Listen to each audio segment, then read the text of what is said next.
मैं सुशील सिंघल सर, मैं आपसे समझना चाहूंगा इस मुलाकात के क्या मायने हम निकाले। क्या यह सामान्य मुलाकात है, क्योंकि यह दौरा पहले से भी तय था, लेकिन इस बीच जब लगातार धमकियां आ रही हैं और सीधे सीधे रूस और भारत की इकोनॉमी को डेड इकोनॉमी बता रहे हैं ट्रंप।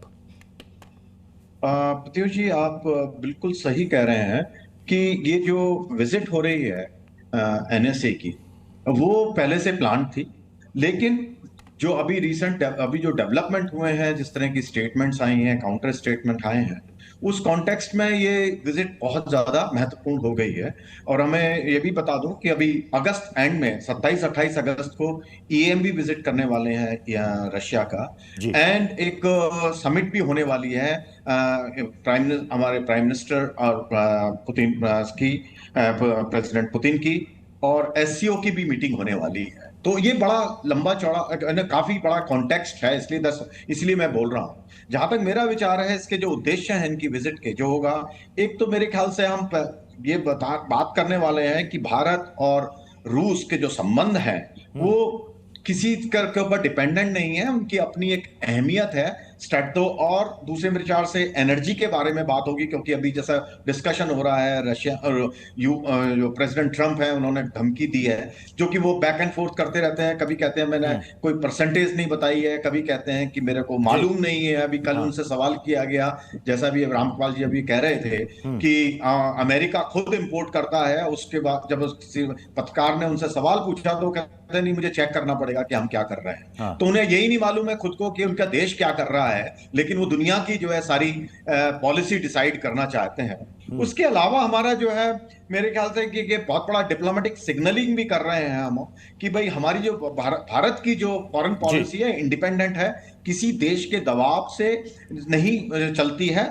और इसके साथ साथ मेरे ख्याल से ये जो बातचीत होगी जी, इसमें जो है, उन्होंने इंडिया का जो मीडिएटर रोल अभी बात कर रहे थे यूक्रेन के बारे में, मेरे ख्याल से उसका भी एक कॉन्टेक्स्ट है कि भारत यूक्रेन के जो रशिया यूक्रेन का जो वार चल रहा है, उसमें क्या मीडिएटर रोल होगा। मैं ये समझना चाह रहा हूं रविंदर सर कि क्या इस मुलाकात के बाद कोई एक बड़ा मैसेज अमेरिका को दिया जाएगा, या फिर रूस भी ये देखेगा कि साहब भारत तो हमारा पुराना दोस्त है, इनसे भी हित ना बिगड़े, अमेरिका से हमारा कारोबार चलता है, इससे भी हित ना बिगड़े, दोनों तरफ बैलेंसिंग एक्ट। लेकिन कोई तो एक स्पष्ट संदेश रूस की तरफ जाना चाहिए कि भाई भारत से हमारा संबंध है और इसको हम तेल देते रहे और देंगे भी। डिस्काउंट की भी बात हो रही है कि हम आपको डिस्काउंट भी दे रहे हैं। जी हाँ, वो रहेगा, बट ये जो संदेश है वो ऑलरेडी भारत दे रहा है अमेरिका को। और अगर आप देखें जिस तरह से हमारी स्टेटमेंट्स आ रही हैं, आई थिंक भारत ने डिसाइड कर लिया है मोरलेस कि ट्रंप की धमकियों के सामने भारत झुकेगा नहीं। ये हमने डिसाइड कर लिया, दिखता है इन प्रिंसिपल। आप जिस हिसाब से हमारी मिनिस्ट्री की स्टेटमेंट देखिए, हमने लॉजिक दिया, भाई चाइना हमसे ज्यादा खरीदता है। चाइना $62 बिलियन का एनुअली तेल खरीद रहा है, हम 52 खरीदे थे। चाइना पर चुप्पी क्यों? क्योंकि चाइना स्ट्रांग है। ट्रंप और अमेरिका रिस्पेक्ट वहां पर जुबान खामोश हो जाती है ट्रंप की। ये स्ट्रेंथ को रिस्पेक्ट करते हैं, तो हमें इंडिया को खुद स्ट्रांग बनना पड़ेगा, जितना भी हम जैसे बने। और मैं एक चीज और कहता हूं, ये जो टैरिफ्स होंगे, इनसे कुछ ना कुछ हमारी इकोनॉमी में फर्क पड़ेगा विदाउट डाउट। 15% हो, 10%, जितने भी हो, पहले 2.5% होते थे, राइट? तो फर्क पड़ेगा। हमें मेहनत ज्यादा करनी है। मैं बार बार कह रहा हूं, हमें हफ्ते में 5 की बजाय 6 दिन कर देने चाहिए। 1 साल के लिए हमारी जीडीपी 2% बढ़ जाएगी। हमें दुनिया को दिखाना है कि हम स्ट्रांग है, हमारा कैरेक्टर है। मुझे लगता है रामकृपाल सर, ये जो सिचुएशन है, जो खुद अमेरिकी राष्ट्रपति के बड़बोलेपन ने, उनकी गीदड़ भभकिया ने ये सिचुएशन क्रिएट की है। और मुझे लगता है कि इस समय भारत का जो स्टैंड है कि भैया हमें धमकाओ मत, हमें हमारी मर्जी है, हम जिससे व्यापार करना चाहिए, यानी कि ये सिचुएशन ऐसी हो गई है, अभी नहीं तो कभी नहीं। देखिए, भारत को और जिस तरह का कॉन्फिडेंस मोदी जी ने कल भी बयान में कहा है, हमें ये अच्छी तरह से मालूम है और हम अनुभव रहा है। 90 में जब हमारे ऊपर प्रतिबंध लगाया था तो जितनी तेजी से हमने ग्रोथ की थी, ये जो आर्टिफिशियल सारी चीजें हैं ना, ब्लेसिंग इन डिस्गाइज जिसको कहते हैं ना, आपदा में अवसर। देखिए ट्रंप का क्या है, ये जो डोभाल गए हैं, आप क्लियर कट एक बात जान लीजिए, भारत ने बहुत पहले बात कह दी है कि एग्रीकल्चर और डेयरी, ये दो क्षेत्र तो भूल जाइए।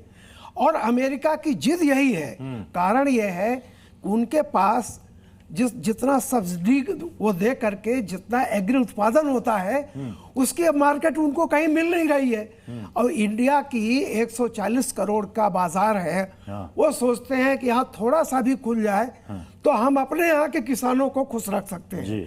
सवाल है, बिल्कुल इंडिया ने कह दिया है कि हम अपने किसानों एसएमईज को इनके हितों के कीमत पर हम कोई समझौता नहीं करेंगे। अब नतीजा क्या आता है, भारत ने कहा कि हम दूसरे क्षेत्रों में आपसे सहयोग कर सकते हैं, जैसे ज्यादा ऑयल ले सकते हैं, लेकिन एग्री और ये डेयरी प्रोडक्ट हम नहीं खोलेंगे इसमें। तो अब क्या हो गया है, एक और टर्सा चल रही है, आप आगे देखिए, डोभाल जी का जाना बहुत बड़ा स्ट्रेटेजिक आगे है। अभी यूएस इस पे आएगा कि अब 35 लीजिए, तो उधर से रसिया हमको एसयू सचदेवा साहब बताएंगे 52 शायद है। तो हमारे लिए भारत एक ऐसी स्वतंत्र नीति चल रहा है, क्योंकि अब जानते हैं अमेरिका क्यों चल रहा है।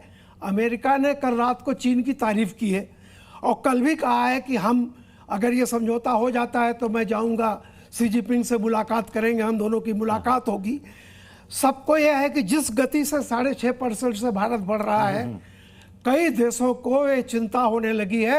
आईएमएफ ने जो दिखाया है कि जिस तेजी से भारत बढ़ रहा है, कुछ न कुछ ये लोग करके भारत को अलग का जिक्र किया, तो इस दौरे में कहा जा रहा है कि डिफेंस डील पर भी बातचीत हो सकती है, और डिफेंस डील पर अगर बातचीत होगी तो सोचिए कि उसका असर डोनाल्ड ट्रंप के मनोदशा पर क्या पड़ेगा। हो सकता है कि उसके बाद फिर एक ऐलान कर दे कि मैं और टैरिफ लगाऊंगा, जिसका लोड भारत नहीं ले रहा है। बहुत बहुत शुक्रिया सर हमारे साथ जुड़ने के लिए।